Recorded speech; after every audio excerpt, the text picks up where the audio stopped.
Tấm mền hả? Thì lấy cái mền ra đi. Lấy mền đỏ cho ba. Cái mền đem ra sân để vũ cho nó sạch rồi. Thôi nắng rồi, lấy mền đỏ khác đi. 1. Tiên đừng có chọi trái banh đó, mẹ nhức đầu quá Tiên. 2. Sùm gì? Nằm nhắm mắt.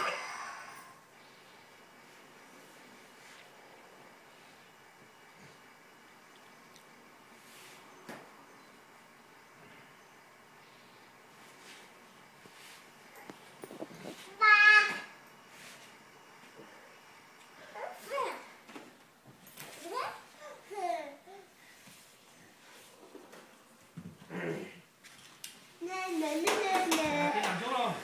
Cái này xuống luôn. Ê. Khi nào nằm đây nè. Tiên. Nằm đây nè. Lấy cây gôi đưa Tiên ra, cho khi nào nó mất đi.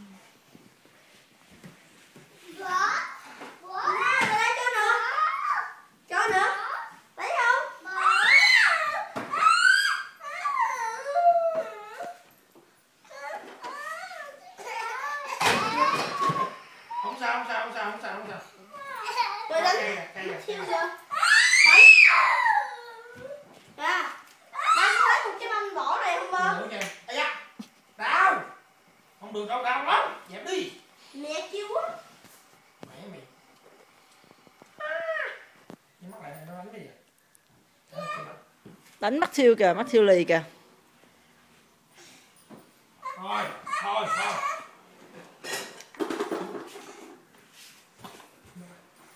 Đánh mắt siêu lì kìa, đi qua đánh mắt siêu lì kìa. No. Anh nói thôi. Nằm xuống. Không nó đánh bây giờ. Đi.